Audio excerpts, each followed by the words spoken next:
bandar Mesir adalah di, saya lupalah nama tempatnya, tapi di masjid itulah. Kemudian barulah berpindah ke Kaira. Pindah-pindah tuan-tuan, ibu kota. Sama lah macam Indonesia kan. Dulu Jakarta, sekarang nak jadi Kalimantan. Pindah. Maka dibawa ke sini tiang dia, sampai sekarang ada. Sebelah makam imam, anak murid dia, Imam Muhammad. Di antara anak murid Imam Syafi'i ramai yang alim. Mula-mula mazhab Maliki. Dia tengok imam masuk ke Mesir, seronok belajar. Maka berpindahlah kepada mazhab gurunya, mazhab Asy-Syafi'i. Dan bila mana gurunya meninggal, maka dia kembali kepada mazhab Maliki. Oh, tukar-tukar tuan-tuan. Boleh ke tukar-tukar? Bolehlah. Tetapi dimakamkan di sebelah imam. Ke depan sikit, itulah dia makam ni. Syekhul Islam Abu Yahya Zakaria Al-Ansari.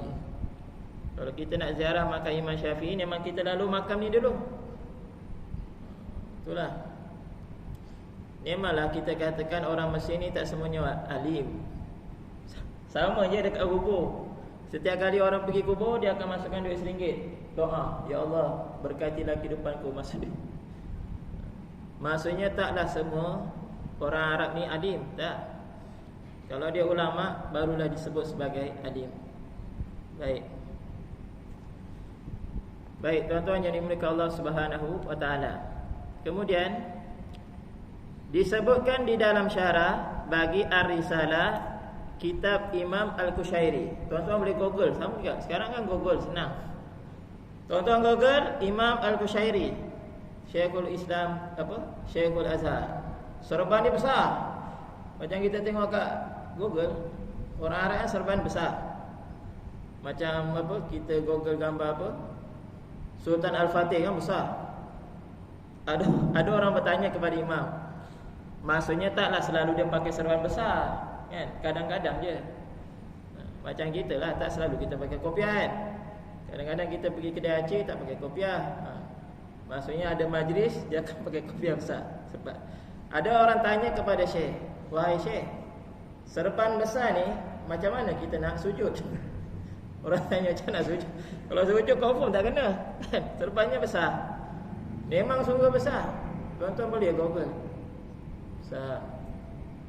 Lalu Syekh mengatakan, aku mengambil hukum seperti mana wanita menggendong anaknya. Syekh tu katalah, ini cerita orang tua, orang-orang lama.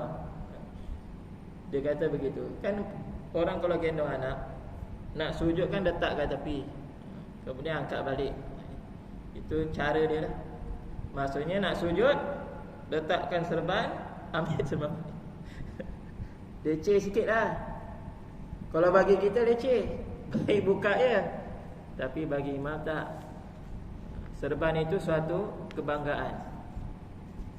Baik tuan-tuan yang dimuliakan Allah Subhanahu wa taala. Sebab pernah berlaku kepada seorang Syekhul Azhar, Said Tontowi. Bila datang kepada satu tempat, dia nak sarungkan, bagi kita kan kebanggaan kita apa? Kalau kita songkok lah kan. Kalau songkok tu maksudnya orang ada pangkat sikit lah.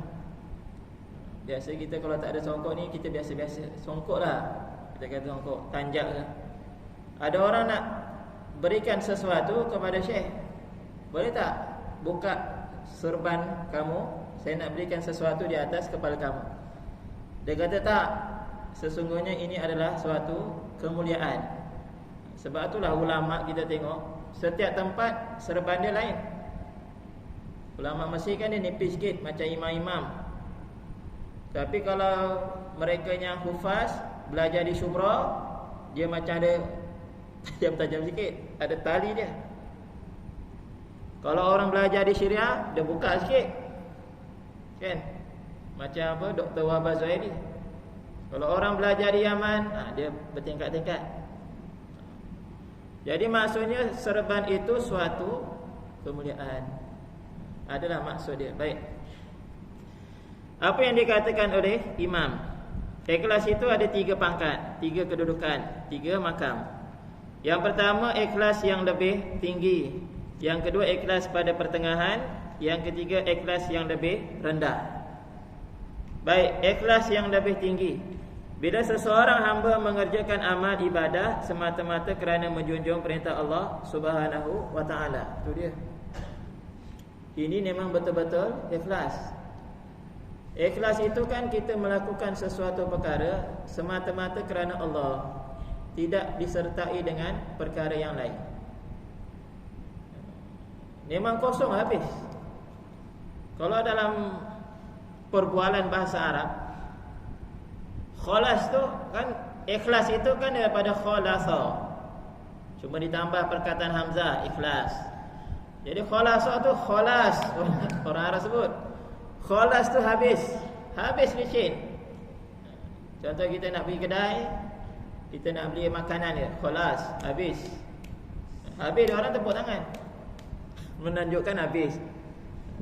Kalau tak cakap pun tepuk tangan, orang faham habis. Orang Arab pun ada banyak makna dia.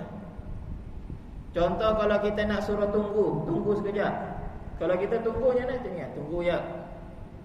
Kalau orang Arab dia tweet istana syuraya, tunggu. Tuan-tuan nak jalan dekat jalan besar, tunggu. Kalau sampai Malaysia ni pelik lah benda tu. Ingat main tweet je. Kalau kita pergi jamban, sebab kita masuk jamban kan makruh berkata-kata. Macam mana kita nak ada suruh cepat?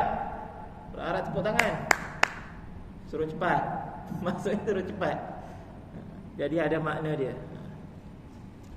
Ikhlas yang lebih tinggi, khalis, ialah apabila seseorang melakukan sesuatu perkara semata-mata kerana Allah. Itu memang makam yang sangat tinggi, tanpa mengharapkan sebarang balasan. Ikhlas pada peringkat pertengahan, bila seseorang hamba mengerjakan amal ibadah kerana menuntut pahala dan kerana lari daripada siksaan Allah.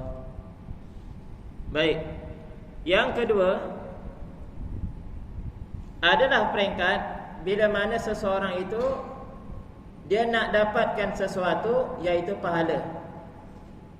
Contohnya kita katakan, sebab apa kita rajin sangat pergi ke surau? Kenapa tak solat dekat rumah kan senang? Maka kita katakan nak dapat pahala yang lebih. Ada orang nak dapat syurga, kedudukan yang tinggi. Adakah itu disebut sebagai ikhlas? Ataupun yang kedua, sebab apa kita melaksanakan ibadah solat? Sebab kita merasakan supaya kita dijauhkan daripada azab api neraka. Kerana kita mengetahui kadar amal ibadah kita begitu tak banyak, maka kita mengejar perkara